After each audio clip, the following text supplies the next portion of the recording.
ACA has a big announcement tonight, and I'm going to make it now. But first I'm going to tell you guys what ACA is and what we're up to, if you didn't know. The Austin Creative Alliance was formed by a city plan called Create Austin. It's the cultural master plan of Austin. It was built and designed between 2008 and 2009. I think adopted, Janet probably knows better, in 2010, or I guess it was endorsed by council in 2010.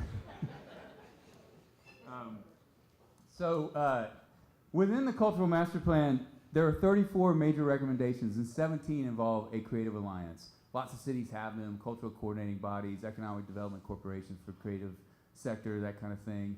And this master plan talked about it a lot. And when I got into this gig, I went back to this and I was like, how do we implement this? What can we do? What is our role? And one of the things was about space growth and development. These are 4 things that are assigned to the Creative Alliance in the Cultural Master Plan. And they're all around space. And we know that's the biggest challenge facing the artists and the creative industries right now, is affordable space. And it's a really simple problem with no easy solution, is that rents are going like this. But none of these businesses, whether for-profit or non-profit, music venues, art spaces, rehearsal studios, these are low-margin businesses. They cannot grow their revenue fast enough to meet their next rent increase. We've seen it in San Francisco. It's just hollowed out San Francisco's artistic community. And we determined within the Austin Creative Alliance that we were going to apply ourselves to this problem, along with partners all across the city, because we did this survey. Look at the orange is people who aren't losing their space. The rest of it is people who probably will. That's over 50%. We surveyed 230 art spaces, which is a pretty solid sample. And I hear it anecdotally all the time. Like everybody I talk to, from a music venue to a gallery to a studio space, they're worried about when their lease is up and how they're going to afford to stay in their place. It's challenging. We started a series we call the Creative Sector Summits. We gather leaders from organizations, mostly executives, people who actually run stuff. A lot of people from the city have come, a lot of these folks here. And we've had 6 of them now. And they're a progressive series of convenings to address this problem. And the root was this. These are the top 10 big moonshot ideas that came out of the first summit. And these in yellow, those are about space. This is a problem. The Austin Music Census, the Cultural Needs Assessment. We had a group called Art Space America come in and survey Austin.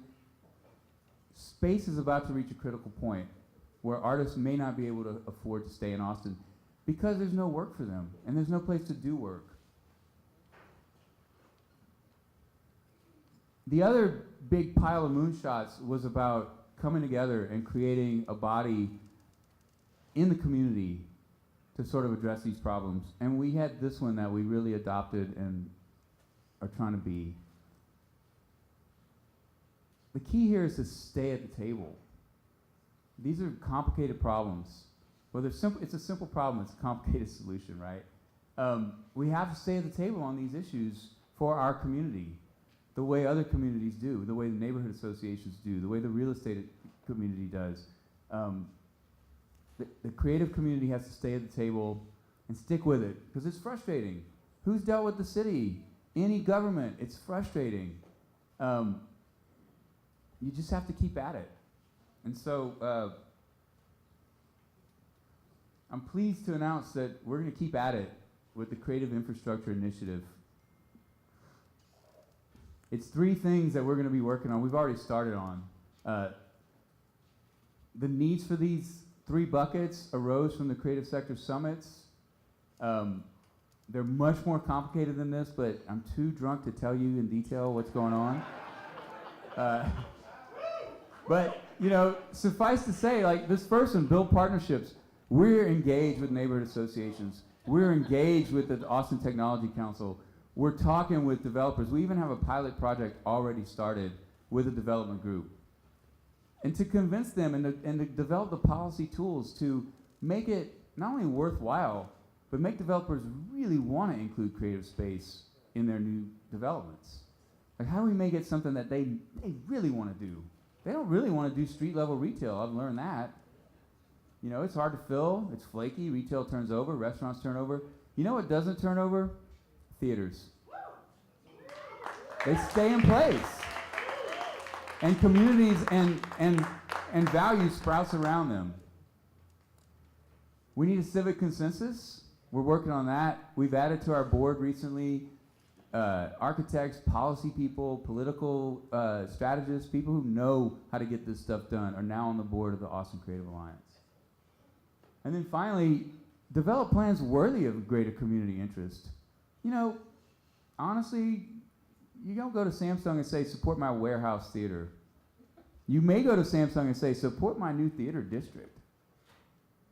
And why won't we talk about that? We should be. To fund all this, we have received a $100,000 gift.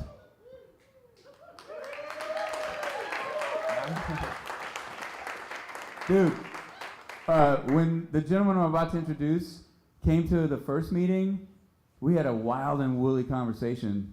I think he thought I was crazy. In the second meeting, he said, I want to give you $100,000. And then I thought he was crazy. Please welcome our benefactor, Roy Mullin.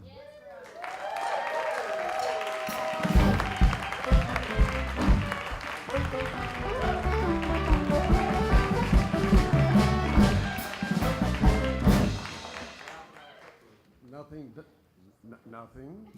Hello? Nothing John has said or done since then has dissuaded me from the idea that he is in fact crazy. But we're going to do this anyway. I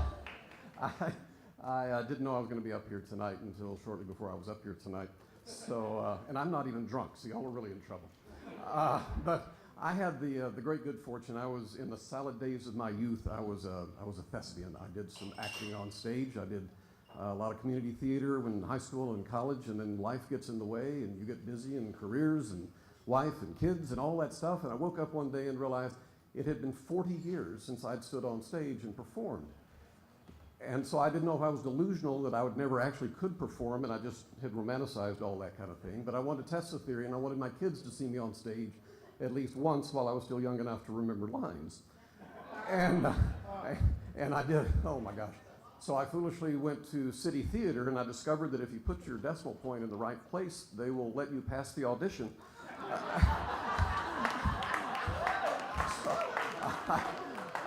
I bought myself a Valentine. I got to play Sir Thomas More in A Man for All Seasons at City Theater.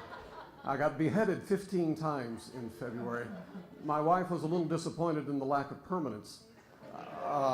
But in doing that and having that experience, which was I had a great time. I worked with an incredible cast and an amazing director, and it was a real highlight. Checked one off my bucket list. But in doing that, I was discovering how quickly and what an alarming rate we were losing performance space in Austin. And I thought, I'm mostly retired. I've got some resources. I'm going to roll up my sleeves and I'm going to figure this out. And I got a business background, and I was all set to go. And then somebody said, well, stupid, why don't you go over to Austin Creative Alliance and talk to John? And I did, and discovered he'd already done all the heavy lifting. He and his amazing staff and the strategic plan that they had developed. I was like, well, yeah, I'm sure that's what I would have figured out eventually. But they had already done all that, so I got to do the easy part, and I got to write the check, and I'm happy to have done that. That's the least imaginative thing that one is doing in this process. The work you people do and the artists that deserve a place to perform, you do the real work, and I applaud you for that, and I salute you.